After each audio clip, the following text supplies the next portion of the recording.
Hi, everybody. Welcome to Behind the Moon. I am one of your three co-hosts. My name is Bobby. I am with Wild Raven Tarot. My name is Ramon, and I'm from the Moon Scarab channel. Hi, my name is Selena, and I'm with Essence of the Moon. Welcome, guys. Tonight we are taking a look back at ancient Egypt again. We recently did a show on divination in ancient Egypt, hosted by our dear friend Ramon, Moon Scarab. Today we're going a little deeper into that. I'm going to let Ramon take over and explain. All right. So, on the previous show that I hosted, we're talking about divination in ancient Egypt, like Bobby mentioned. And previous to that, we were exploring divination in other ancient cultures, and we will in the future as well. But I wanted to make a stop and talk about the the Book of the Dead, which is a book, is a piece of literature that is very misunderstood. A lot of people don't know about it, but it's a fascinating peek into spirituality in ancient Egypt. And today I intend to do a deep dive explaining what the Book of the Dead is, explain its journey, the journey of the soul through the book, what it is, what it's not, and how it has influenced some of our modern thoughts and spiritual beliefs today. So I'm going to go into that. Wonderful. Let's say hi to a few people before we start the show. I've been flashing names up here on the screen. We'll give people a chance to trickle in. We are simulcasting on 3 channels tonight: the Moon Scarab channel and Essence of the Moon, as well as Wild Raven Tarot. So if you are not subscribed to all our channels, please do so. Also, we do have a Facebook community forum page where comments to our videos can be posted, ideas for future shows, things you want to point out that maybe we have missed. Yeah, there's that. I'm like trying to believe Ramon misses anything, but all right. So we got Miss Tarot D. What's up, beautiful? Hello. Miss Tarot D and I are going to be doing a show along with Selena, and I did invite Ramon. So we are going to be the 3 of us I was going to say Ganging.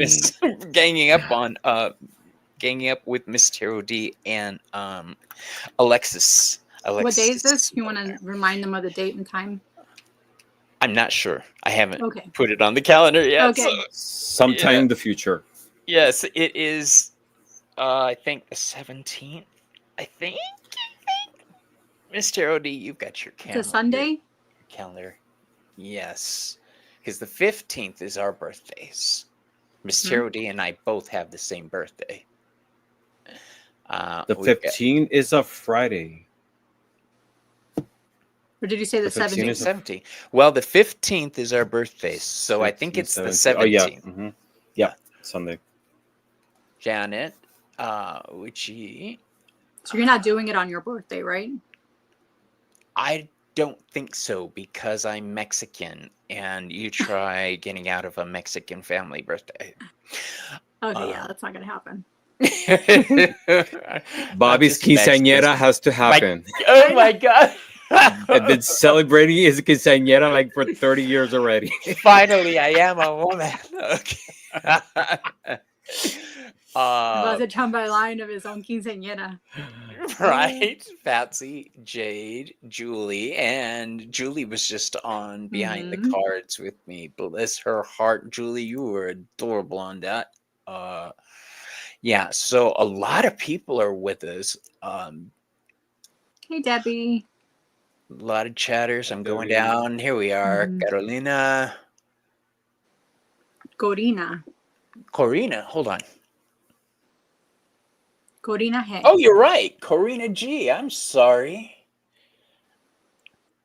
Again, I'm trying to read without doing the Pez head thing. Head. I don't. For those who don't know, I have bifocals, so I have to lift up my glasses or do the Pez head to talk, and I don't like doing that. I'll just hold them up. You need to order another pair of glasses just for short distance. Like I really when you're doing lives. Yeah. some cute ones. Maru's House of Cards. I will said House of Horrors. Ah, Okay, so Mr. OD said, tell Bobby that he said Saturday the 16th at 7 p.m. that's what I said. Saturday the 16th at 7 p.m. That's Madonna's 7 birthday. p.m. whose time? Miss Charity's time. So Because if we mine went and 7 p.m. my time, it would be 10 o'clock at night, and that's too late for La Madrina. Mm. That day, Elvis Presley died also, August Yes. 16th. And Madonna's birthday. oh, Millie. All right. So people are going to be trickling in. We've got at this point about 24, 25 people watching on 3 different channels. So, for those who don't know, the Egyptian Book of the Dead is ... Ramon? The Egyptian Book of the Dead. It's a very fascinating book. Um, if you're interested in reading it, there's plenty of copies available in accessible places. You can find it at Five Below. Can you put me on the big screen, please? Mm-hmm. Certainly. Give me my place, please. Que Place I vanidoso. deserve. Whoops. Hold oh, on. wrong person. I did. There we go. There you go. You can get a copy at Five Below, and it's a really, really good translation of the Book of the Dead. The same one is also available at Barnes and Noble. This is $5. This one is $10, much bigger. It's the same publication, but it's amazing. So, the Book of the Dead, when we hear the words Book of the Dead, many of us picture cursed tombs, dark magic, and scenes from the Hollywood blockbuster movie The Mummy, right? Yes. And it looking something like this. In modern films, this ancient text is often portrayed as a book of evil spells capable of raising the dead or unleashing plagues. And you see the scarab there. But the lore of the Egyptian Book of the Dead is far deeper and much more profound. In reality, it wasn't a book of curses, but a sacred guide for the soul's journey after death. So basically, the Book of the Dead was a guidebook for the deceased soul on how to navigate through the underworld. And it wasn't a book, it was actually a scroll, a collection of prayers, spells, wisdom, sometimes passwords that were meant to help the deceased navigate through challenges in the underworld, how to face divine judgment and reach the eternal paradise of the field of reeds, which was the ultimate destination of the soul. So this is a text not to fear, but to hope. It's one of hope, transformation, and the promise of life beyond the grave. And tonight we're gonna strip away the Hollywood myths and uncover the real story behind this ancient masterpiece, its spiritual power, its poetic beauty, and its role as one of humanity's oldest roadmaps to eternity. So, Egypt, any questions? You were going to say something? No, I was just excited that I knew something. That the Egyptian Book of the Dead is 78 feet long, and the only reason I remember that is that it was, or I saw a show on it once that was 78, a scroll 78 feet long, and So, the so on a scroll on no. the Let me fuck. clarify a little bit on that. The scroll you're referring to is the Annie scroll. That's the one. And yes, and that is only one scroll. The Book of the Dead wasn't a specific publication. It wasn't a specific piece of literature. It was a custom-made guide that people will commission. It started with pharaohs, and then people who were wealthy, with a collection of spells, prayers, passwords, and things that you use in the afterlife. There's no two Book of the Deads that are the same because they were custom made. Coolio. Yeah. Huh? Cool. Yeah. There. So far, they found around 25,000 Book of the Dead, and not each one of them is different. There's a lot of different prayers and spells that were essential, but at the end, it was really custom made to the person. We can So it's think just of it. like a grimoire. Yes, yes. Something similar would be that a grimoire, maybe like a book of hours. A book of hours was, medieval book, handmade with a collection of prayers, and not each one of them is the same. They have beautiful painting, exquisite lettering, but each one of them is unique. That is the same case with the Book of the Dead. Hmm. Now, the one that is the most known is the Book of Annie, and we're going to talk of Annie. That's Ani, and he was a scribe, a royal scribe, who commissioned a Book of the Dead, and his was preserved in like the best amazing way, and it's right now in the British Museum, and it's exquisite in its imagery, the way it's preserved, and that's the one that's being used for a lot of the publications that we have today. um, when it's translated in English, there's a lot of different translations related to the Book of the Dead. um, but the Scroll of Annie, which is the one you're referring to, which is a massive scroll, is the one that is the most popular. Well, I'm glad I knew something, even if it wasn't the right thing.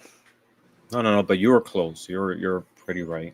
So the Egyptian Book of the Dead was known to the ancient Egyptians as the Book of Coming Forth by Day, or also Pert Hem Ru. And it wasn't a single book, but it was a collection of spells, prayers, and hymns and incantations written on papyrus scroll, linen, or in tomb walls. And its purpose was to guide the deceased through the afterlife, also known as the Duat, or the underworld, to protect them from dangers and help them achieve eternal life amongst the gods. For the ancient Egyptians, death was not an end, but the beginning of a dangerous journey. Sorry, trying to take this caption off. But death wasn't the end, but the beginning of a dangerous journey and transformative one as well. They believed that the soul traveled through the Duat, or the underworld, a realm filled with dangers, trials, and divine judgment. And the ultimate goal was to reach the eternal paradise of reeds. But not only those who proved worthy could enter.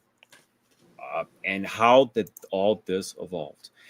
The Book of the Dead didn't come all of a sudden. There was a process that built one on top of the other till the culmination of this publication. And the first one will be the pyramid texts. And the pyramid texts, this was between 2400 and 2300 before the Common Era. And these are the earliest known funerary texts. The pyramid texts were inscribed on the walls of royal burial chambers inside pyramids, particularly during the 5th and 6th dynasties of the Old Kingdom. They were reserved exclusively for pharaohs and a few high ranking officials.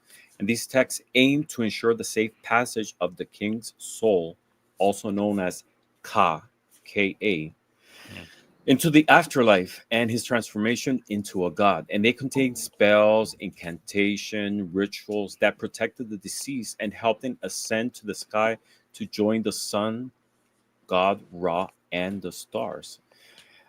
What's the particular feature about this? They were not illustrated. They were just vertical hieroglyphs directly on the inner walls of the pyramid chambers. Remember, when we talk about Egypt and pyramids, it's not just the pyramids of Giza. There's thousands and thousands of pyramids. And they present the earliest ideas of resurrection and divine kingship in Egyptian religion. After that, we have the coffin texts. And the coffin texts were between the years 2100 and 1600 before Christ. And they happened during the Middle Kingdom. Funerary beliefs became more democratized, which means it wasn't just exclusive to the pharaohs. The coffin texts were painted or inscribed on the inside or the outer surfaces of wooden coffins and sometimes on tomb walls or papyri. They were available to nobility and wealthy non-royals, and the purpose these texts expanded upon the pyramid texts, adapting them for private individuals. The spells not only addressed the soul's protection and journey through the underworld, but also included maps of the afterlife and instructions for avoiding dangers such as demons and pitfalls. And the language became much more accessible, and the content grew to include moral elements and personal judgment. And after that, we the next phase is the Book of the Dead, and in this case, the location or the timing when it happened was between the 1500s and the year 50 before the Common Era, and this happened during the New Kingdom. The Book of the Dead was a highly personalized funerary manual written on papyrus scrolls, which are placed on the tomb with the deceased. Like its predecessors, it was commissioned by individuals from a broader spectrum of the society. This could be royalty, official priests, and artisans alike. And the purpose was a text to help navigate uh, the Duat, or the underworld, containing over 190 spells designed to protect the soul, provide magical assistance, and ensure a favorable judgment by Osiris and the 42 assessors. It helped the deceased become a blessed and transfigured spirit. The Book of the Dead was richly illustrated in colorful images that depicted scenes which we're going to discuss further on, like the waiting of the heart, the souls addressing the gods, the journeys through the gates, etc. And unlike early texts, it was mass produced by scribes and tailored with the name of desired spells of the purchaser, which included biographical and devotional elements. Now, when the Book of the Dead became a popularized practice among Egyptians, there was a mass produced version as well. So there was like a standard Book of the Dead in which, depending on your income, you could order one and have your name filled in the blank parts. But there were others like the Ani scroll, which Like were a like form letter? Yeah, sort of like a generic one, Oh. that will say like me blank, uh use the spell for this, that, and then we'll put Bobby. Or Selena can commission her own with her own spell. I mean, with the spells that she felt will be more Yes. useful to her in the afterlife. Yes. Oh, in the afterlife, even better. Mm-hmm. Definitely.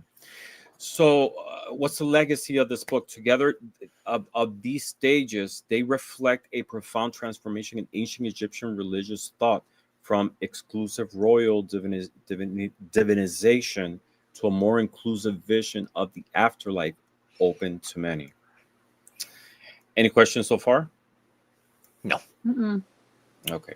So, what are the different topics that were discussed or were covered in the Book of the Dead? Um, some of them were protection in the afterlife, and a large portion of the book of the deck consists on spells for protection against physical and spiritual dangers in the underworld or the Dua. And these were spells to repel snakes, crocodiles, and demons, spells to prevent the heart from being stolen, spells to keep the body intact and the soul from being dismembered.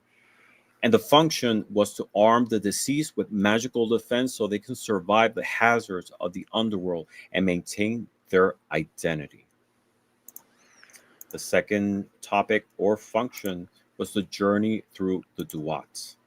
And like I mentioned before, the Duat is the underworld. And this part covers the navigational aspect of the afterlife, how to pass through obstacles, gates, and judgment areas, and in some cases, passwords to pass the guardians. And these are not like passwords like, I don't know, cookie 18, or I don't know, whatever password you use nowadays. These were phrases that were used to be able to pass certain areas and certain gates.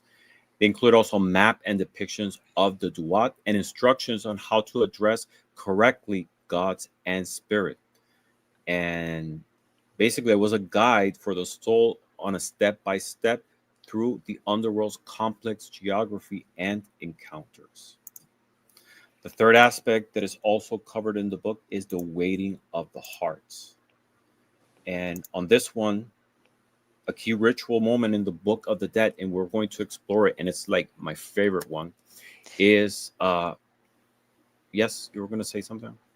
Well, I was asking when you said um, the void. It made me think: is that like that on the tree of life, the great nothing? Void? Well, when you were talking about getting eaten up, the spirit Mm. being Hmm. consumed.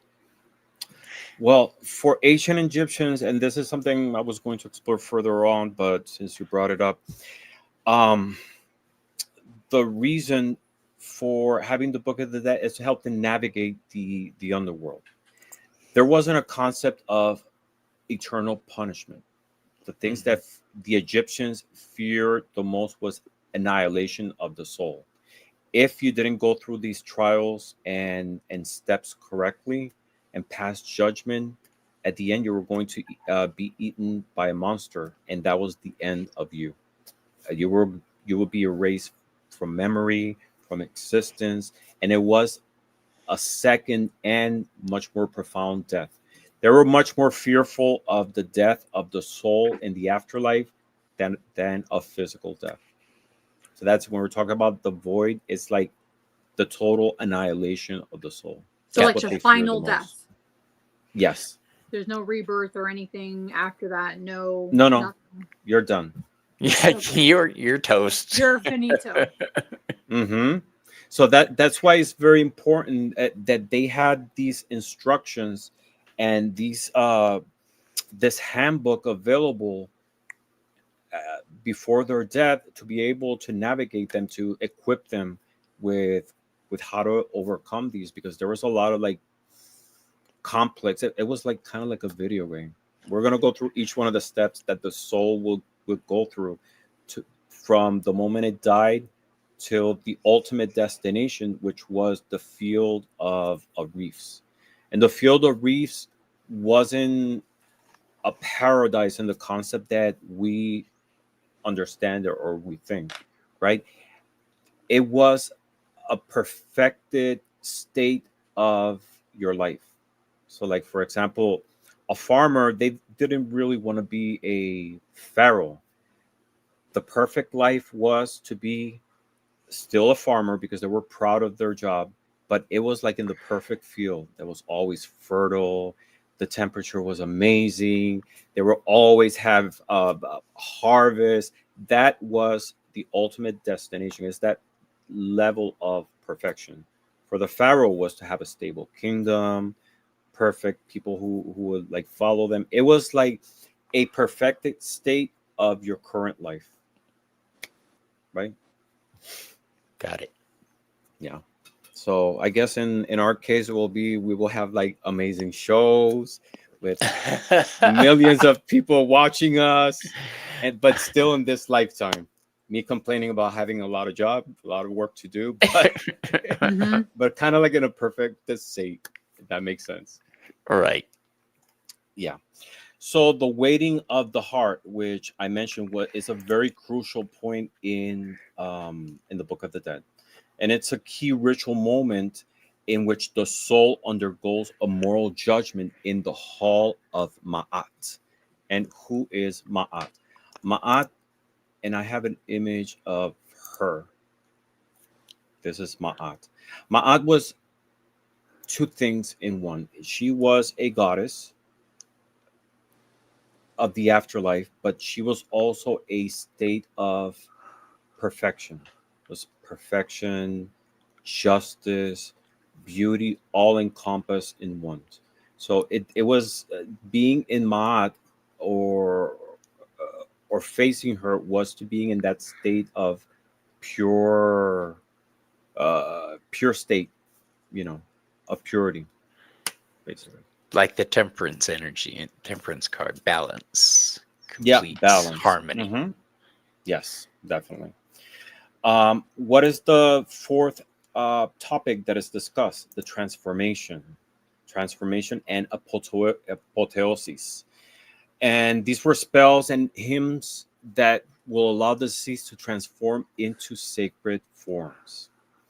Um, and the last one, which is the ultimate one, is the union with the gods, joining Ra, Osiris, and going through that final journey.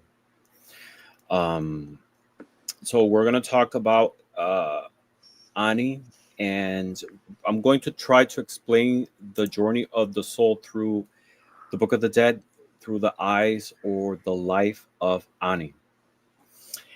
One of the most famous guides, one of the most famous Book of the Dead that describes this journey is the Papyrus of Ani, which is a 78-foot book of the dead, the Book of the Dead, that belonged to Ani. And who was Ani? Ani was a royal scribe. Like I mentioned, he resided in a city called Thebes in the 13th century before Common Era, and his story illustrates not only the beliefs and rituals of ancient Egypt, but also their unshakable faith in magic, morality, and the continuation of life beyond death. And he was not a pharaoh or great warrior, but he was a man of letters and devotion. And as a scribe, and he served as both a record keeper and a scholar, a profession highly respected in ancient Egyptian society. He was wealthy enough to afford an elaborate Book of the Dead, a scroll custom made with specific spells, prayers, and instructions that will guide his soul through the afterlife. And the the Papyrus of Ani was discovered in 1888, and it's now housed in the British Museum.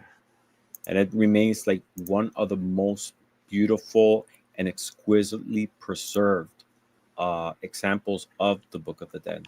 And That's it the one depicts, that's 78 feet long.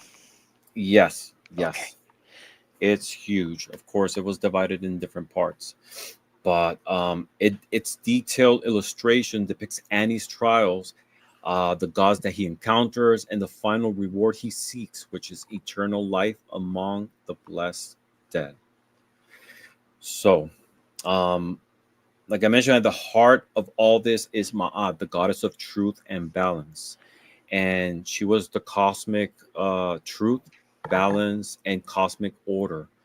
Um, she was both a goddess and a concept, and she wore a simple ostrich feather in her hair, which became the ultimate symbol of truth and justice. She was also the wife of Thoth, who was equated with Hermes. Mhm.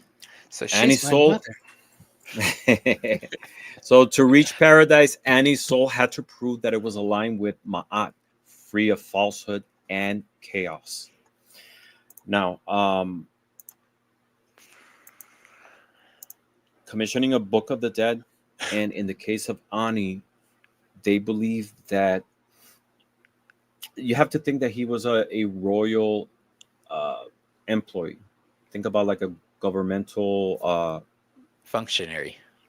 yeah, that we have nowadays. What he paid for that scroll was the equivalent of half his yearly salary.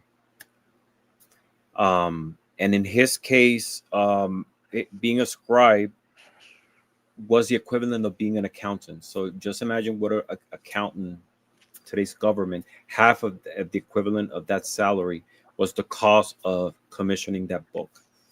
Well, And it took a really long time to be able to do it. But at the end, Um, I I believe that, I mean, the way things worked out, he achieved immortality because we get to know of him through that book that he commissioned and was preserved. So let's talk about the journey that the soul will go through to be able to, from the moment that it died through uh, getting to the reef of fields. Um, the first one will be. Sorry. When Annie died, the journey began with his death and careful preservation of his body. The Egyptians believed that the physical body was essential for the soul's survival. Without it, the Ka, which is the vital force, and the Ba, the personality or spirit, would have no home to return. So a team of priests performed the sacred art of mummification, a process lasting around 70 days, and his internal organs will be removed and stored in canopic jars. But his heart was left in place. For Egyptians, the heart was not only the center of emotion, but also memory, character, and moral conscience. The body was dried using natron, a natural salt, then anointed with oils and wrapped in hundreds of yards of linen, soaked in resin, and protective amulets were placed between the layers, each carrying a magical purpose. And one might ward off snakes, the other one might open locked gates in the underworld. But among the most vital of these was the heart scarab, which you see at that illustration. In the place of the heart, on top of the wrappings, they will place a scarab. Um, A moon that was scarab? not quite a scarab, very close. Um, Over Annie's chest, inscribed with a spell commanding his heart not to betray him during judgment. And I actually have one. I actually got this one in Egypt. It looked I, like this. I Of Oh course, exhibit wow, there's that's no beautiful. surprise. there's a That is replica, beautiful. and on the back there's an inscription of the spell. That's awesome. And there's one stage in the process of uh, that we're going to discuss in which this plays a very important part in being able to survive the trials of the death.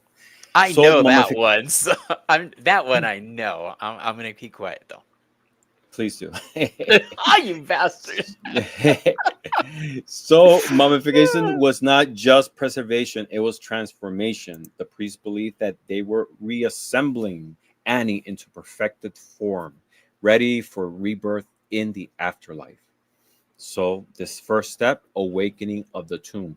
There was a spell called coming forth by day, and I'm going to read it. Read part of it. It says, I step forth from the darkness of the tomb, radiant and renewed, like Ra rising on the horizon. These were the priests who would chant these spells to be able to waken the soul, waking the senses to be able to experience the afterlife. Because remember, when you die, all the senses are shut. So this spell would allow them to like regenerate and awake again to experience everything around in the Duat. Spell number 23 was called the opening of the mouth. And this restored the senses from the dead, allowing them to breathe, speak, and see again. The second stage, once you died, was crossing the threshold. And in this case, the soul steps into Duat, a realm of shadow, rivers, stars, and guardians. And to be able to cross, you had to use a passcode. And it said, I know your name, O gate of Western Horizon. He who protects the hidden path, open for me, for I am pure. So the Duat was a realm of shadows and trials, and upon leaving his tomb, Annie's spirit entered the Duat, a mysterious and treacherous realm between the living world and the eternal paradise. The Duat was imagined as a landscape of twisting caverns, fiery lakes, endless deserts, and towering gates. Guardians, half animal monstrosities, stood and watched, each demanding specific knowledge or password to allow safe passage. Amongst the most feared entities in the Duat was Apep, also known as Apophis, a colossal serpent of chaos.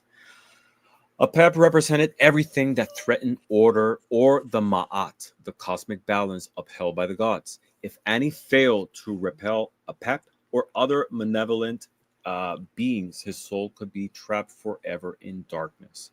Thankfully, Ani was prepared. His Book of the Dead acted as a guidebook and arsenal. Each spell on his papyrus provided instructions on how to overcome obstacles, avoid traps, and defeat hostile forces. For example, one spell might cause crocodiles to flee. Others could transform Annie into a falcon or lotus flower to pass unseen. And Egyptians believed that these words, when recited correctly, had real magical power to shape reality. The third step was crossing the 12 gates of night. And in this case, the Duat was divided into 12 regions or 12 hours of the night, each guarded by fearsome beings. So the deceased had to speak the name of each gate and its passcode. I'm going to mention some of the gates. There was the gate of fire face. And to be able to pass it, you had to recite, I know you, O flame face. I am the justified one. Open to me. Then he will have to pass the gate of the burning eyes. O you of burning eyes, open, for I am free of falsehood. The third gate, the gate of sharp knives. Your name is mistress of blades. I pass unharmed, for Ma'at is in my heart. Then you have to go through the gate of serpents. I name you, O coil bearer. Your venom does not touch me. Then you will go through the gate of darkness and say, I speak the words of Ra. Your shadows retreat. Then through the gate of whisperers, I silence all lies, for I am true of voice. Then the gate of storms, I name you Thunder Eye, and the winds bow before me. The gate of flames, I know you, devourer of fire, and I pass untouched. And then through that you will go through other gates, like the gate of screams, the gate of spears, the gate of knotted serpents, the gate of light. And the gate of light was the last one. And to be able to cross, you will have to say, I know your name, O radiant one. I emerge into the dawn. So these are different gates and part of the whole process to be able to cross. The fourth step will be crossing the waters. And in this case, the crossing of the waters in the Book of the Dead is a mythic and spiritual journey across a divine river or body of water, usually requiring knowledge, speech, and protection. The soul may request a boat, identify its divine parts, and convince or command a ferryman or guardian to carry them forward. This step bridges one of the most profound thresholds in the afterlife journey. So, key elements to be able to cross this step and use the boat will be using spell number 99. And it was for a ferry boat to be given to the soul in the realm of the dead. And this spell explicitly deals with boarding the boat that ferries souls across the waters of the Duat. And part of it read, O ferry boat of Ra in the realm of the dead, ferry me over to the eastern side of the sky. And to succeed, the deceased must know the names and the parts of the boat and speak correctly to the ferryman. Another one of the spells to be able to cross was saying, "Oh, you ferry the justified across the celestial river. Let me pass through the waters to the eastern horizon. I am pure. I am divine. I know the secret names." And through that, you will have to be able to cross to the other side. So that was one of the trials that you will have to go through to be able to get to the other side. Now, what I found interesting was that there was another spell that you will have to use to be able to cross, and it's mentioning the parts of the boat. And that was spell number 100, knowing the names of the ferry boat and its part. And this one kind of like complements spell 99, and it shows the ritual knowledge and its power. Knowing the divine names allows control over the boat and ensures safe passage. So, and it reads, I know the names of the sacred boat that crosses the water. Its hull is called He Who Ferries the Truthful. Its sail is Breathe Off the Sky. Its oar is Stroke of the Moon. Its rudder is Guide of the Starry Way. Its prow is Breaker of Darkness. Its stern is Watcher of the Horizon. The ropes are made of sky fiber tied with words of the gods.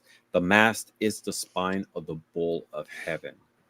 I know each part of its name, and so the boat will obey my call. So to be able to, by naming the parts of the boat, you had control over the boat to be able to go forward and successfully cross to the other side. So the fifth step in the journey of the soul was the battle against Apophis. And Apophis was a big deal. And where do we see Apophis in tarot? We see it in the Wheel of Fortune. It's usually uh, confused or associated with Typhon. Typhon was a Greek god, but there was a lot of merging between Egyptian gods and Greek gods because of the connection that both cultures did. Like for example, with Anubis. Anubis in the later history of Egypt became Hermanubis, which was a merging of Hermes and Anubis. Did you know that, Bobby? I did. I'm sitting over here pumping my fist. I'm like, yeah. Yes. Uh-huh. Hmm. So one of the big trials was the battle against Apophis, and this was the chaos serpent trying to devour the solar bark. And in the Egyptian Book of the Dead, and especially in the journey through the Duat, the battle against Apophis is one of the most critical and dangerous moments. This is the stage where the soul, traveling alongside or as part of the solar bark of Ra, must confront and overcome the cosmic chaos itself. And what does this step represent? Apophis is a monstrous chaos serpent, enemy of Ma'at, which represents order and truth. And each night he tries to devour the sun god Ra as he journeys through the underworld on his solar boat. And the soul aligned with Ra, must participate in or witness the triumph of light over darkness. This is not just a cosmic battle, but it's a spiritual trial as well. The confrontation with inner fear, despair, doubt, and destructive forces. And for this one, they would use what's called spell 162, a spell for repelling Apophis in the night bark. And it reads, Begone, Apophis, you fall before me. Your coils are undone. Your power scattered to the winds. I tear you apart with the knife of fire, forged in the house of the gods, lit by the breath of Ma'at. You shall not seize the bark of Ra. You shall not swallow the light. I cast the net of flame. I strike the power of the gods. The night is cleared. The way is open. The sun shall rise once more. And what's the symbolic meaning of the spell? The knife of fire is the soul's spiritual weapon, which is purity, will, knowledge, or divine speech. And the undoing of Apophis coils symbolizes unraveling chaos, disorder, or self sabotage. So the spell is both protective and empowering, and it's a declaration that the soul will not be overcome by darkness. So, step number 6, and here starts to get interesting, is the Hall of Ma'at, the Hall of Judgment and the Negative Confessions. And in this stage, which is my favorite one, um, if we're looking at through Annie's journey, as Annie's soul advanced through the Duat, he arrived at one of the most sacred and defining moments in his journey, the Hall of Judgment. Here, the scales of truth will determine his fate. And presiding over this tribunal was Ma'at, the goddess of truth, balance, and cosmic order. And by her side stood Osiris, the green-skinned god of resurrection, wrapped in linen like a royal mummy. He was once a great king on earth. Osiris had been murdered by his jealous brother Set, dismembered, and then resurrected through the love and magic of his wife Isis. In the afterlife, Osiris now reigned as the Lord of the Dead, a symbol of both justice and renewal. And within the hall, 24 divine assessors stood watch, each guardian a doorway to a different moral principle. Um, to pass, Annie had to address each one directly, reciting a series of ritual declaration known as the negative confessions. And these were affirmations of innocence designed to align the soul with Ma'at. These were not admissions of guilt, but powerful magical affirmations. By speaking them, Annie invoked the truth and rejected wrongdoing, demonstrating that he had lived in harmony with divine order. And I'm going to read some of these 42 uh, negative confessions, and so you can have an idea what they contain. Speak these words as the soul once did before the gates of the God. Let them be a mirror and a vow. And it started by saying, I walk in truth. I have not committed sin. I honor others' boundaries. I have not committed theft. I speak honestly. I have not lied. I protect the innocent. I have not murdered. I respect sacred unions. I have not committed adultery. I speak wisely. I have not spoken harmful words. I bring peace. I have not stirred up strife. I speak gently. I have not shouted in anger. I protect life. I have not caused needless suffering. I give generously. I have not withheld food or care. I am just. I have not judged unfairly. I protect nature. I have not polluted the waters. I create harmony. I have not sown discord. And it goes on and on. 42 different statements about things that he is in the positive sense and things that he have not done. What do these statements sound like to us if we Sounds like associate I'm it with screwed, is what it sounds like. I wouldn't have passed the first one, I guess. Right? No, it's believed that this was the foundation of the Ten Commandments that we read in the Bible. Um, by association of culture, is believed that if you read through all 42, they depict the same ideas, you know, uh, not bearing false witness, not committing adultery, not killing, not stealing. So these are believed to be the foundation of our moral code or Christian code of the commandments. Yeah, even if you narrow it down to 10, bro, I'm still screwed. Yep, pretty much. So each statement was both a moral code and a protective spell designed to resonate with the gods and ensure Annie's heart remained light. Scholars have long noted the parallels between these ancient Egyptian declaration and the biblical Ten Commandments. Both traditions prohibit theft, murder, adultery, and dishonesty, suggesting that Egyptian spiritual law may have influenced later Abrahamic religious traditions. More than a list of rules, the negative confessions reflect a deep spiritual worldview that the soul is judged not just by divine law, but by its alignment with truth, balance, and compassion.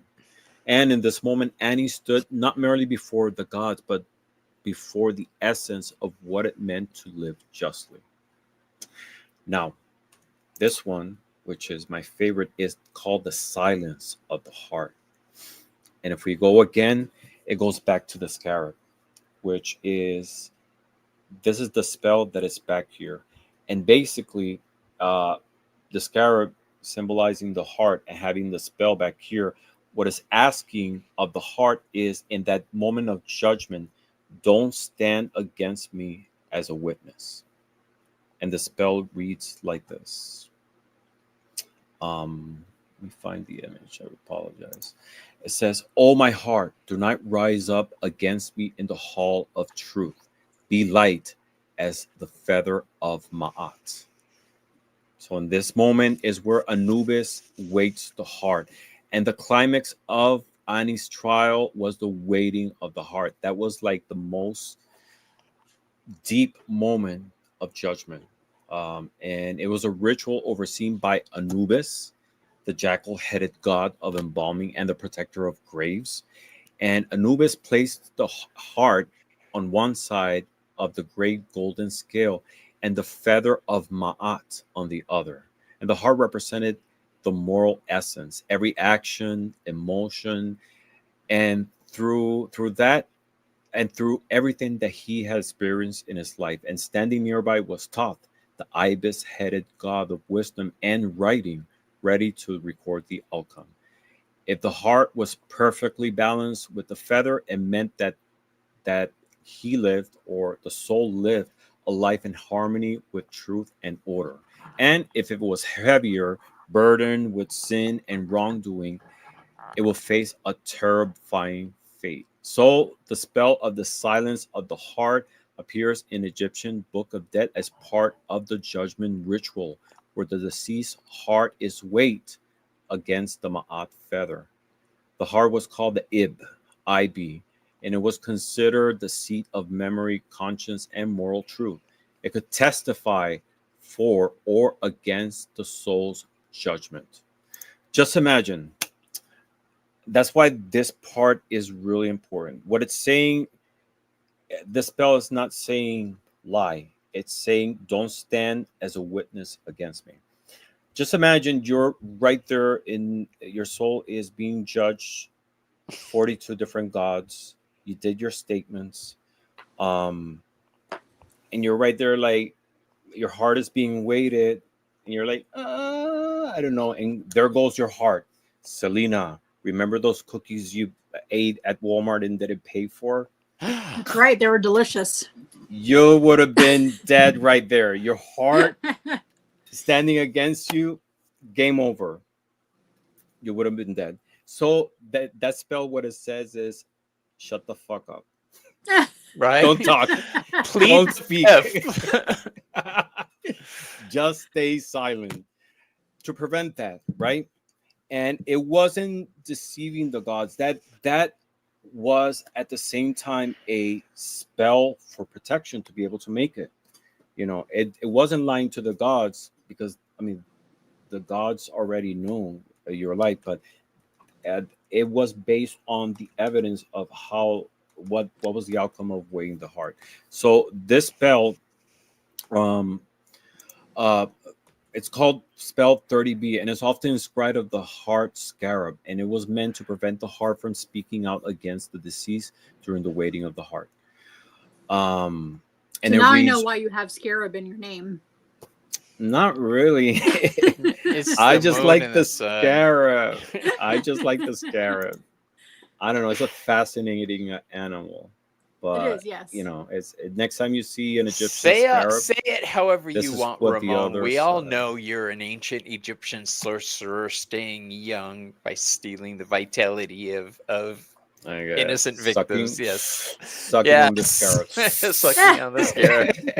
I have it for breakfast. There was a Twilight Zone kind of like that, an old black and white. The scarab. I was don't think keeping that's Really? me alive. vegetarian, Yeah. Ramon. The scarab. I have No. a spell to make it vegetarian. It's soy scarab. Soy scarab. And the spell that's back here reads like, "Oh, my heart, which I got from my mother. Oh, my heart of my different ages. Do not stand up as a witness against me. Do not oppose me in tribunal. Do not rebel against me before the keeper of balance. You are my Ka in the house of hearts. Do not speak lies about me before the great God. Truly, I had lived in Ma'at. I have not given false witness. I have not done evil. Let not judgment be turned against me in the presence of the great God, Lord of the West. And the meaning and purpose, the heart must be still through this process, truthful and light. And if it speaks against the soul, it might be devoured by Amit. And Amit is the soul eating goddess. And and if it remains silent and supports the soul, the deceased will go find its way through the reef of fields. And Amit, like I mentioned, the devourer of soul, is was there ready, waiting to eat the soul. If it failed the waiting, the heart will be cast to Amit, the monstrous devourer. And this monster was a combination of three fiercest animals known to the Egyptians: the crocodile, the lion, and the hippopotamus. And for Egyptians, it was not just death, but the ultimate obliteration. Any Wow. soul and any soul will be ceased to exist, erased from memory, and denied eternal life. But Annie was prepared. His heart scarab amulet, inscribed with the spell, ensured that his heart would not reveal secrets or past failings. With the help of this charm and his devotion to Ma'at, Annie's heart balanced perfectly and he passed the test. And the next step will be transformation. And the soul transforms into divine forms. And there was a spell called the Falcon of Horus, and another one for being a phoenix. And the one for the phoenix reads, I am the Bennu bird, the flame upon the sacred tree, the spirit of dawn rising from the ashes. Death does not hold me, decay does not touch me, for I burn with the fire of renewal. I rise each morning, clothed by the brilliance of Ra, my wings scattered in the night. I am the song of resurrection, the eternal flame of life, the bird of radiant coming. I do not die. I am reborn forever. And the Wow. ultimate, yeah, it's beautiful. It's just amazing. And uh, the last step will be the union of the gods. And this was a moment of perfection in which the soul will be reunited with uh, with Ra and Osiris. Now, after that, you will go into the field of reeds, which was actually the last step, and that's the eternal life and perfection. Yeah, and there was a last spell that will enable you to be able to live comfortably in the afterlife, and it was the spell for of the Shaptis. The Shaptis were these little figurines that were placed in your coffin that will serve as servants, to be able to do like any type of labor, manual labor. So if Selena, you the perfect afterlife was you being at home, working perfectly. You will have these Shaptis do your dishes, clean the house for you, do anything Fan so you me, could be feed me Fan. grapes. Peeled give you grapes. anything that was physical labor. They will help you and assist you with that. If you're a Because I'm not pharaoh, getting my own grapes. It's not there you happening. go. Uh Peeled grapes, you savage. huh. Yes. So going back into this topic, what's the legacy of the Egyptian Book of the Dead? It's a peek into the vision of spirituality that ancient Egyptians held. It's believed to be the foundation also of the Ten Commandments, which is the base of uh, Judaism, Christianity, and some of the moral codes that our modern society has. If you're interested in reading further on this topic, and exploring the Book of the Dead, I recommend getting a copy. Like I said, I got this copy at Five Below. Um, I'm sorry, I lost my screen. Just bear with me 1 second. No, you've ruined it. Now we're all unhappy. No, so you can find a copy at Five Below, and it's or a bigger one at Barnes and Nobles. It's exactly the same one. One is in color, and it has images of the actual scroll of Ani. And what I like about it is that it shows you a plate of the Book of the Dead, but it also explains you who each figure is within this image, what it Mm. means, how it reads, and it's just fascinating. It's a fascinating reading. It talks about how they came across the Book of the Dead, a little bit on its historical background, some of the things that I mentioned, like the coffin text, the pyramid text, how it evolved from being just simple prayers and spells until being a religious piece of literature. Also, this is considered to be the first spiritual collection in human history. In the past, in earlier societies, there were prayers, incantations, spells, but a collection per se, this is to be considered the first one. So this has been my presentation on the Book of the Dead. Hope you liked it. Hope it piques your interest to explore further into it, because it's just a fascinating collection of ideas and vision of spirituality.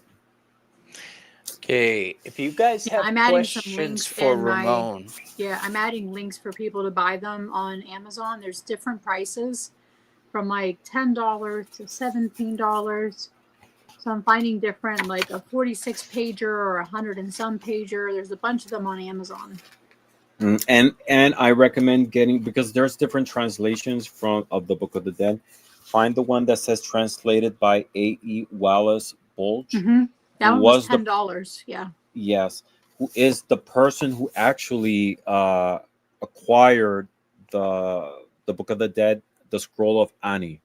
He's the one who rescued it from Egypt and brought it into. It's in England right now. I know, looking back, a lot of people consider it to be cultural theft, but the way a lot of these antiquities were handled, if it wasn't because they were exported to other countries, we would have lost them. There was no protection against water, climate uh, conditions. So we know about this thanks to him and his translation. So Yeah. get a copy. Yeah. There's lots of different versions on Amazon, guys. Yes. And there's And lots if of you're interested, EA Wallace on there as well. Roman yes, says, "Great job again, you guys. Thank you. I worked very, very hard on that, and so did Selena." yes. And Yeah, if you're it's me in interested the in chat saying acquiring hi a to everybody. a fun deck based on the Egyptian Book of the Dead, there's one available. There's an Oracle. I found this at Barnes and Nobles as well. It was like $10 only, and it has like each one of the Egyptian gods and elements from the Book of the Dead.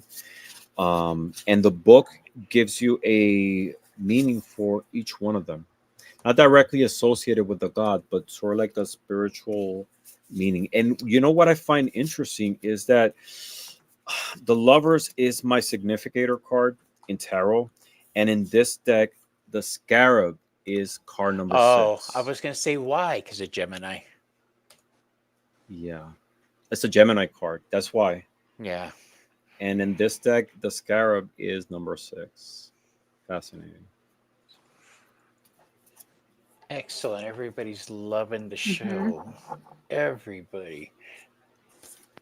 Yeah, we really did a whole lot. We got to sit back and look at the chat. That was our job tonight.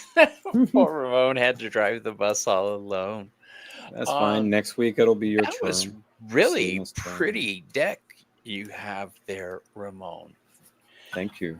You feel like pulling a couple cards? Yeah. Like Pull we a couple of could? cards.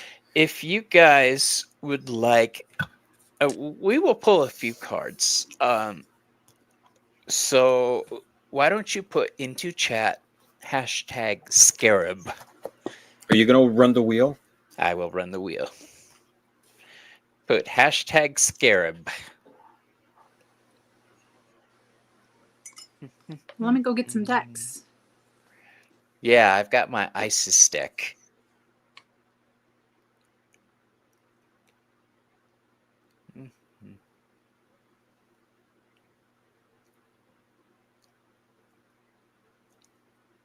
See? There we go. Hashtag scarab. Scarab, scarab, scarab. Now, obviously, we can't get through everybody. So, what we're going to do is when Selena gets back, each one of us will pull a card for a person. We'll pull a few people and see how that goes. Okay, here we go, Miss Tarot D. Miss Tarot D, I've been before the show. I sprayed myself with your Florida water.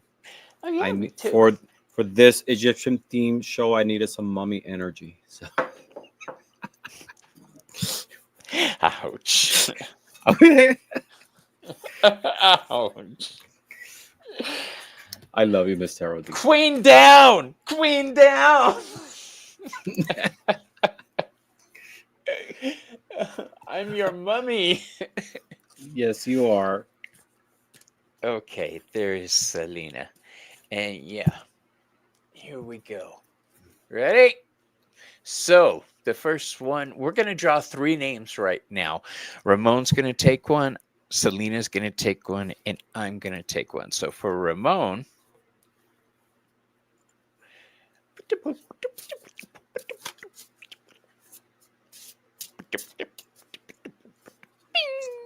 Patsy Q. Are you here, Patsy Q? Please let me know. That is a really cute picture, by the way, Patsy. It is. It's a beautiful photo.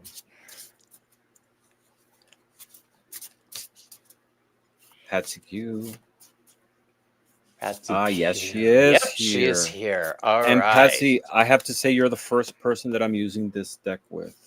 So. Okay, I should point out, you guys, since we just announced the hashtag, they're probably here. So I forgot all about that. All right, Patsy Q. Let me. So Selena will be reading, pulling a card for. Oh, look who it is! The Fabled Witch. And Bobby, that's me! We'll be reading for. And using my ISIS deck tonight. Ooh. Julie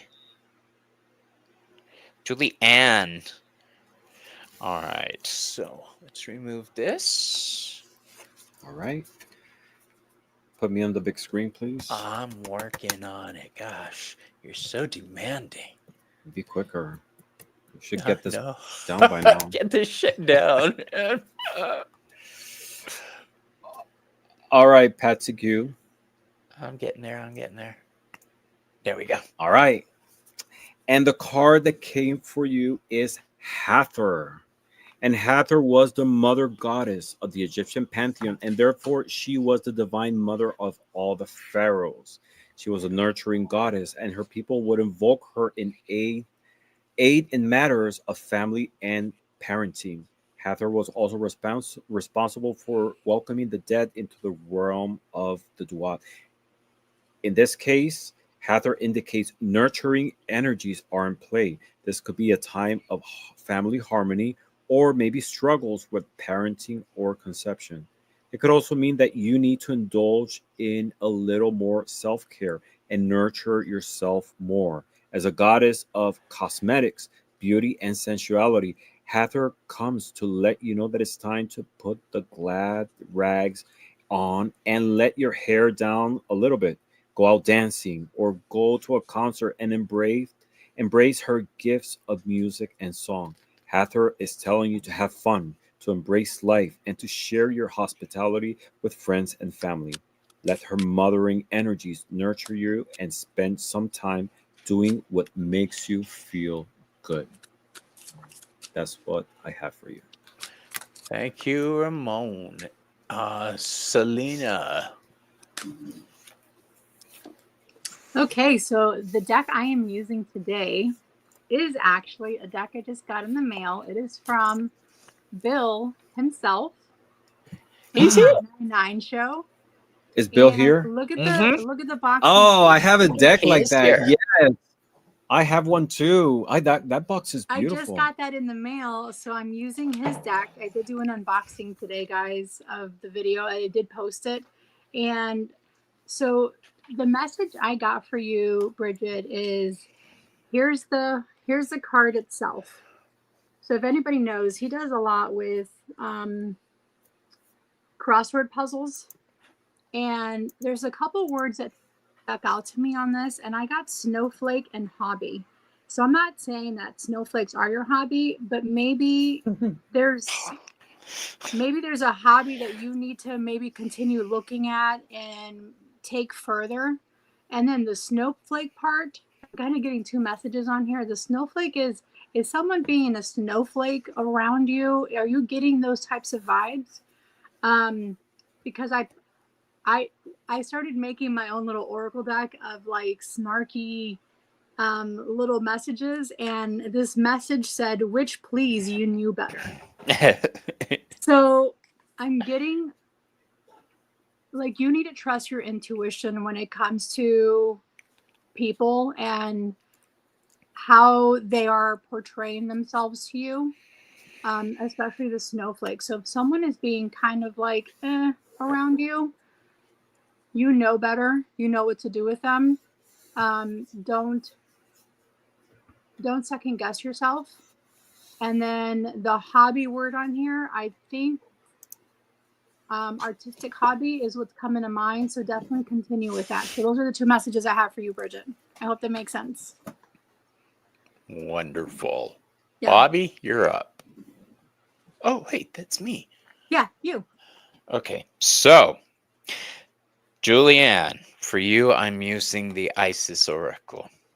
It's got this big bug on the back. Look at that thing. It's a scarab. I was messing with Ramon, but he stepped down for a second. So the I'm card I here. drew. I heard you. You rang. That'll learn me. Okay. I pulled the Osiris Rises card, the card of healing the divine masculine. And for those who don't know, Ramon is doing a series right now with Rochelle, I believe, right? Amethyst Ascension on the Mhm. divine masculine. Wonderful series. So this is a card saying space needs to be given to your healing. Pay attention to your healing. You're going through a stage of transformation right now. You are gathering your strength. Go with it. Accept that your healing is taking place. It's uncomfortable at times. We have to face those shadows. But the path you're on right now is the right path.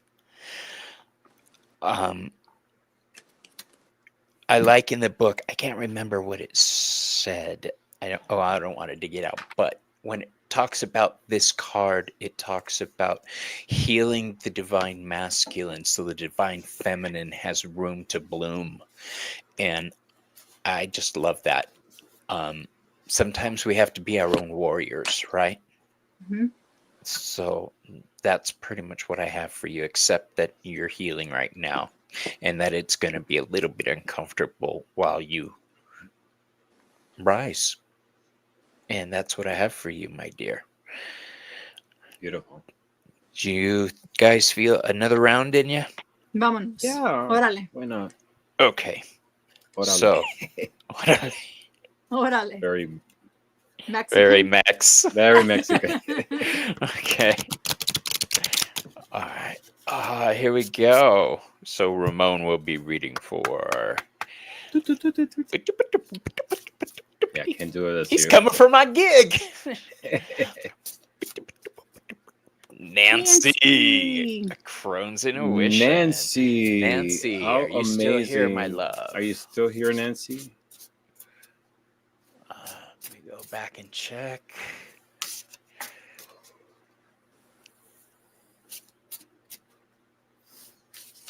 Okay, Nancy, please respond.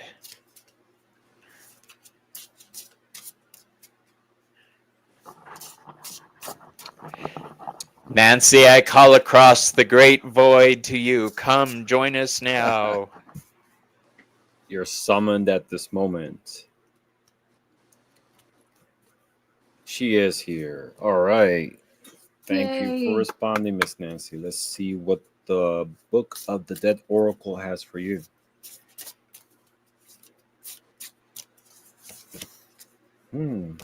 Sekhmet. And that will be card number 10. I have Madrina.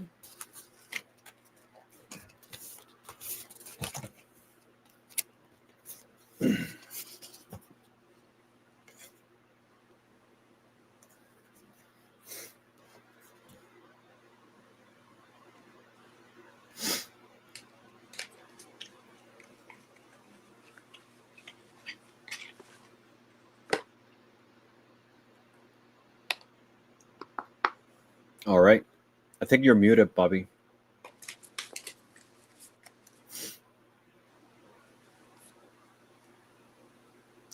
No, you're muted still. Doesn't look like he is though. Like doesn't have a little button icon. Maybe it's your mic. Did you tap your mic? It was Aria. Did she grab your mic? Oh, he's gone. All right. I can go ahead. Oops, sorry. All right, I'll put myself on the big screen since I'm reading. All right, Miss Nancy. So you got Sekhmet, and she represents resilience, robustness, and courage. Sekhmet was the lion-headed warrior goddess of the Egyptian pantheon. Her energy is vibrant, strong-willed, and feisty. She is associated both love and war because she is frequently a fine line between the two. If this goddess is present in a card reading, then she is telling you that a battle is coming which you must face. Fear not, for she will be with you in every step of the way. Sekhmet calls you not to be afraid of conflict, but to focus on and embrace the peace which follows. Sometimes a war must come, and a conflict is just part of life. You don't need to go looking for it, but you do need to face it, stand your ground, tap into your warrior energies. If someone is targeting you in a negative way, if they are fool enough to cross you, show them your claws. Be fierce and unstoppable, just as Sekhmet. Never cowered before your enemies. Purr to draw them closer. Then strike with all your might. This goddess comes to give you courage and strategy. With Sekhmet on your side, you can be assured of your victory. That's what I got for you. Can you guys hear me now? Mm-hmm. Yes. Okay. Thank you for letting me read for you, Miss Nancy. All right, Miss Selena. Yes. I have several cards for you, Miss Tarot D, my madrina. The first one came from our very own Lennon Smith, who is in the chat here. It's called An Eden's Kiss, and it's the poetic version. So you guys are going to have to brace yourself. Anybody under 18, please close your eyes. You don't want to see this. But the image, the poetic version says, "You teased me in the stairway. I offered the spirals of juice flowing from my veins." That is the card, Miss Tarot D.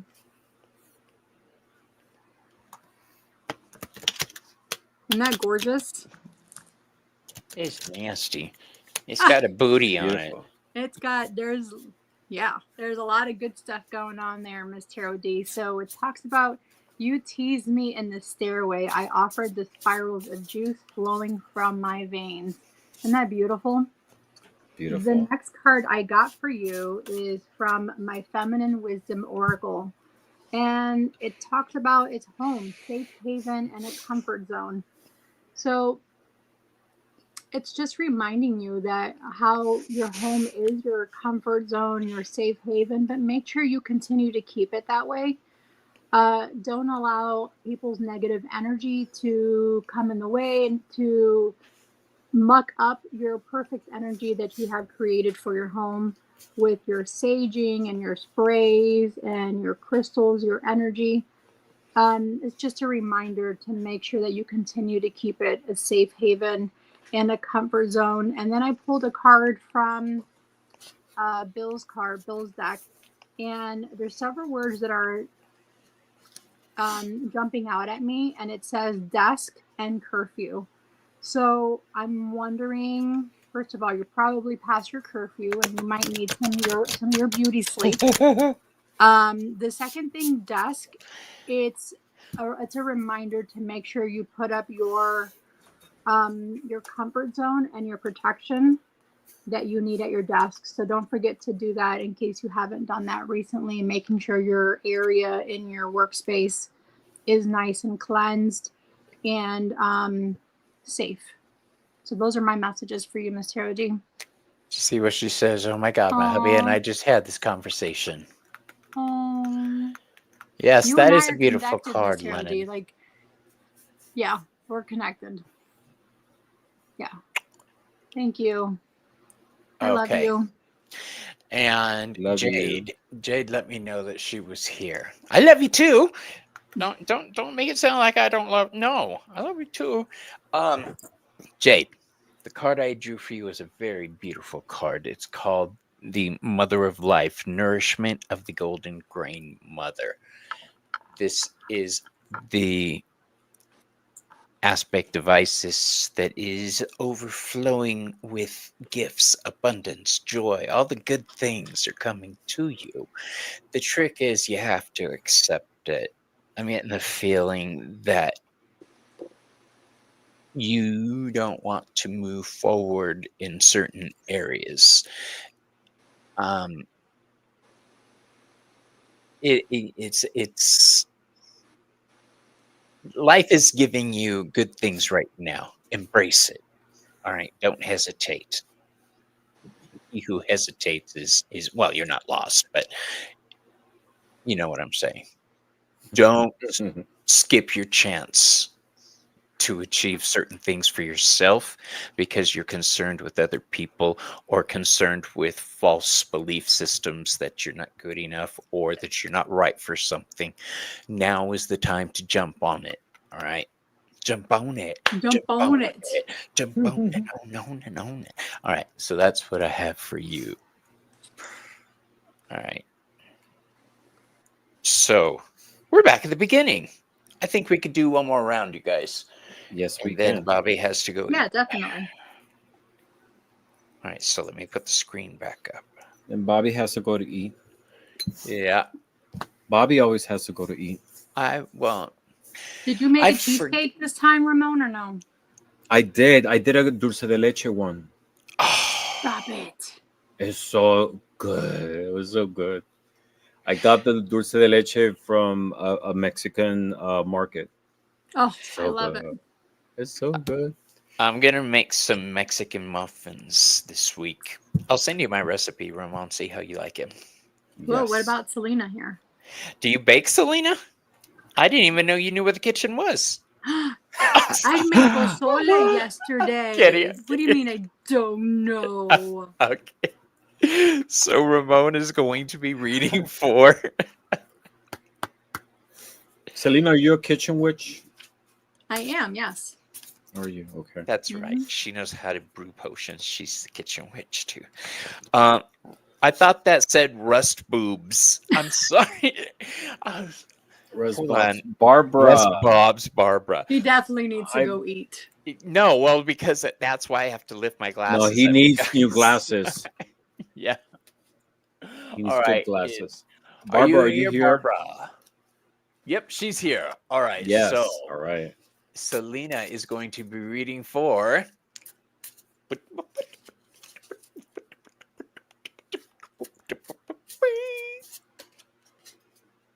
Janet. Ooh, Janet. She's here. And She's on. I. I think she was still here. Let's Yes. see. She Yes, was she in my is. chat Okay. over here. Okay. And before I draw, I do want to tell you guys, do you know why I talked about myself in the third person is because I had a name change in 2016. And it was the only way I could get used to being Robert, to being Bobby. It felt so alien. So I made a joke out of it. Bobby this and Bobby that. Now it's just habit. And Bobby's reading for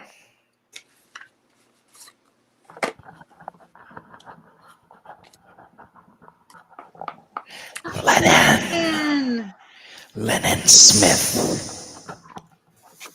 Oh, amazing. Yay, Lennon. She's here. Okay, remove. Okay.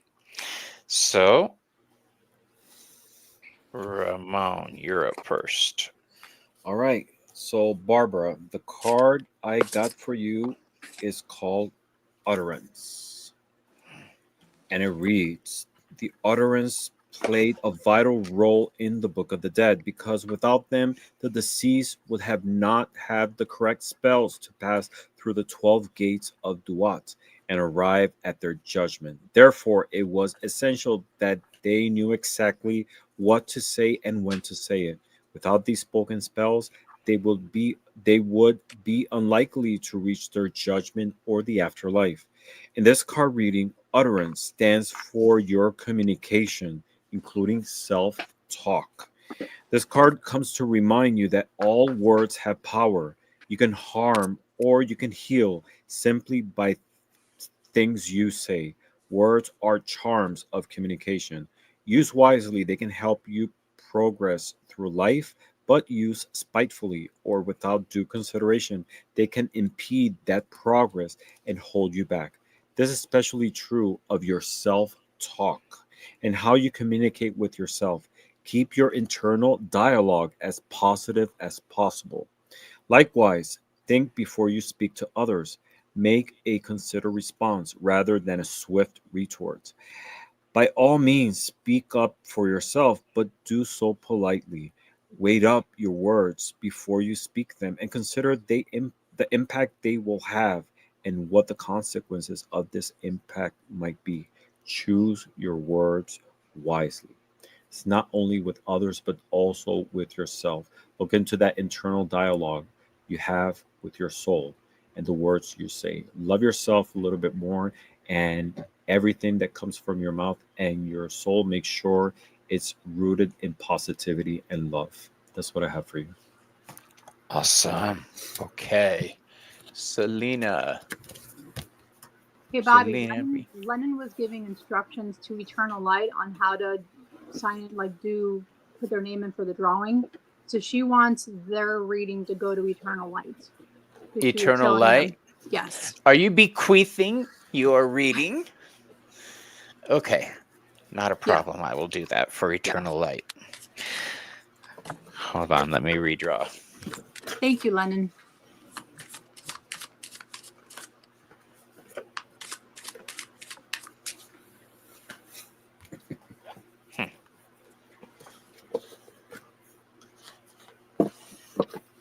Okay, Janet, I have 3 cards for you. The first card I got is from Lennon's deck. It is an Eden's Kiss. This is on her Make Playing cards, and it's the poetic version. So this one's not super naughty, but it's really pretty. It says, eject the petals from ravaged extinctions. Isn't that beautiful? Beautiful. And the next card I have is called Inspirations. Beautiful spark, moving impulse. So whatever it is that's inspiring you artistically, it's asking you to continue to move forward to that. But it's also asking you that if there's something that you're uncertain of artistically, stop doing that to yourself. Stop self-sabotaging yourself. They're wanting you to continue on with that journey. I know you mentioned earlier about snowflakes and how you just made a snowflake earlier. So I think this is asking you to even even though there's a sun there and it's very sunny out and spring-like, definitely no snowflakes.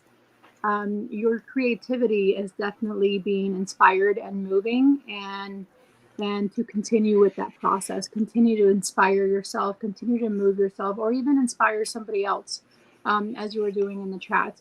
And then from Bill's card that I got here, there's a couple words that came out, and it's several of them actually: substance, evaluate, and desert.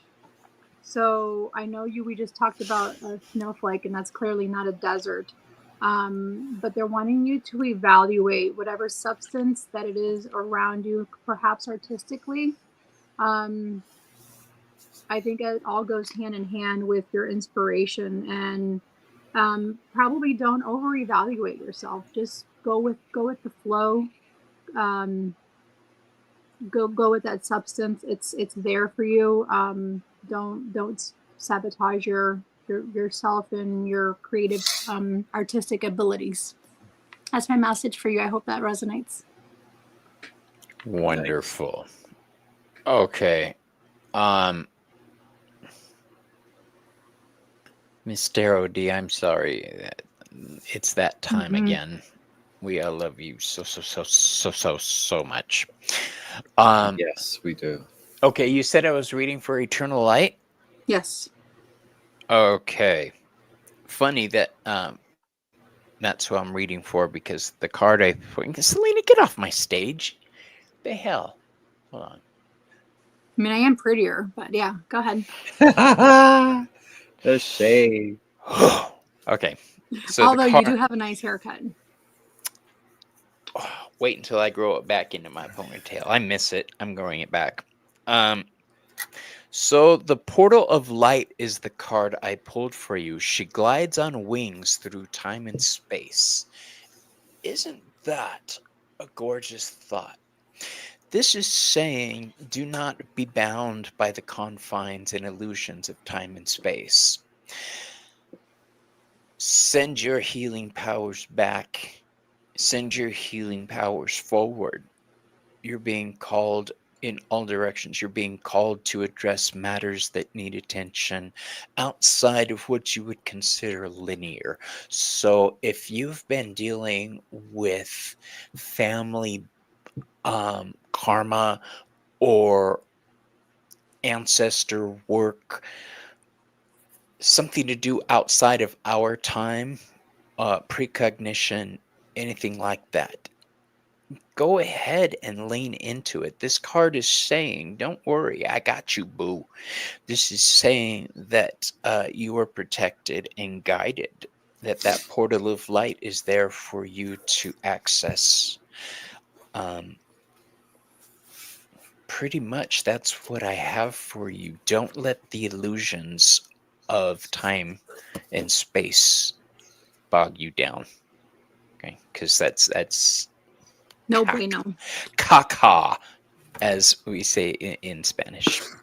I want to thank everybody for joining us. Selena, what do you got coming up? I am starting a series, a live one, where I will be interviewing witches. Oh, what's it called? What's the name of that series? Hold on. Hopping the Broom with Selena. What'd you call it? Hopping the Broom with Selena. Oh, that's a good one, but no. No, that would mean we're married. Jumping the broom. Witch Within the Veil. What's it called? I'm sorry. Witch Within the Veil. Nice. Yeah. Like it. So I have I have actually several people lined up that want to do that, but the first one that I'm interviewing is actually Bridget, the Fabled Witch, who I just read for. Mm-hmm. So we have I'm still getting everything situated and ready. So our first live is not going to be until the 30th, I think it is. I think it's what we said, what we decided on. But I could be interviewing someone sooner. We'll see. Yeah. Nice. Reach out to That's me if awesome. you want to be on a live with me and we can just sit there and chat together. I would love to, get to know, ask you some questions and get to know it's like a sacred interview. It's a different kind of interview than what Bobby and Ramon do. We don't do with like cards or the It other must stuff be. I like that. noticed neither of us were asked to be interviewed. Because I just started it. I'm kidding, Selena. I'm kidding. I'm It messing with just you. started. She's like, dude, I it just started. So what else started. do you have coming up? Let her breathe, Bobby, please. You want No, to be on every right? show with us. With her. Clingy. I know I want to get Jess on. I'd love to get Lennon on. There's so many witchy, wonderful women in our community that I would love to get on and chat. There's about 28 questions that we kind of go through and ask. But we don't have to go through Is all that of them. number I'll send you the list. arbitrary? I'm sorry? Yeah, Is that number arbitrary? 28? No, Or, definitely not. Did No. you just make it up, or is specific? It's like your origin and your path, your daily practice and tools, magic, creativity, and spell work. I was asking because you mentioned witchy women. I didn't know if it was tied in with Well, cyclical I said nature women of women. because the women I was reading off on the list here, on my chat here, were women, the witches, like Lennon and Witchy Best Friend and the Fabled Witch. But like Draven, she says, I I'm could down. bring Draven on as well. I can bring Bobby on. I can bring Ramon on. See, Lennon's down. Yes. A lot of people are down. You're Selena. Yeah. Everybody So wants like to be energy, with wisdom, and the collective, shadow, truth, and growth, and then our closing stuff. Yeah. you. Gotcha. I mean, I've been thinking about this and like even got really nice paper. That's I really see nice. Yeah. And questions are more like a guideline, Yeah, they are. At least I that's had how. questions for last week, and I think we only hit like 5. Everybody else was asking a bunch of other Mhm. questions that we really didn't get through, and that's okay. Yeah, that's Everybody's great. saying- I do it for In Orbit with, I have like a list of questions. I tailor them depending on the guest, but it's more like a guideline to be able to, I'd rather Yeah, have like a more flowing conversation. exactly. Yeah. And I have. Thank you, Bridget. She said, which is gender neutral term. A lot of people are saying that. Yes. I was playing with my dear sister Selena. She knows it. Saturday. We never know, Bobby, because your jokes usually don't I'm land. kind of a bitch when you come right down to it. He said kind of. Kind of. On the 9th, which is Saturday, I will be on with Ginger Faye. Mhm. And we are going to talk about our favorite spooky TV but he shows, doesn't bother to ask us about movies. our own spooky stories. Ginger asked me if I wanted to do it. Yeah. Is that a You hear show? that, I mean, Ramon? like a series? No, we're just doing a one-off. It's just, and nice. then we'll probably be reading cards can with turn spooky into cards. Oh, like your spone, like your bones reading, right, Ramon? Uh-huh. Oh yeah. Spooky readings. I like it. So yes, there's that, and then the following week I'll be on with Miss Tarot D and Selena and Ramon for the Leo show. That is our birthday party, and I'm looking forward to it. We're gonna have virtual cake and everything. So Nice. Oh, I thought we were gonna have real cake. I'm gonna have real cake. I'm gonna hold up a picture of the cake for you. We can all bring our And slice of come. cake. We can all bring our Absolutely. slice of cake and celebrate in our homes. In each one of our Absolutely. locations. So everybody, I want to Yes, thank Ramon. Lennon. Actually, I am doing another show. I'm doing one on Saturday not for the Lionsgate, but it's for the full moon, which is on Saturday. I'm going to be on with Sherry, so we're going to do our little slumber party, full moon rituals. Yeah. Sherry the Swamp. Sarah, I can make a virtual Voices cake for myself. from the swamp. I was Yes. stumbling I was over gonna my go with word Swamp there. Boys, You're but going. that's You're not gonna it. be the Saturday. Who's gonna be the Saturday over there? I'm on the You. Oh 26th. yeah. I'm on this Saturday. I'm on the Yeah. I'm following on the week. one after that. We're like kind of like I a think she just fixture has, there. Yeah, we're like, cycling us on through there. Sherry. Yeah, she Yeah. likes this. We're fun. What can I Yeah. say? There, Bridget asked, did Ramon bake the virtual cake I Absolutely. could make one. Yeah. and then eat it Yeah. for himself? Yes. And watch us all go, ooh. Everybody does that anyway for Ramon. Ooh. Dude, everybody is saying you should do this. This is museum quality, educational quality material you've You're been. like the new profe. Yeah. Yeah. It's fun to share knowledge. You know. I Oh, said I would Lennon. fail all your tests probably. Yeah. What's next week's episode? What's next week? What are we That's having Bobby. Next week is mine.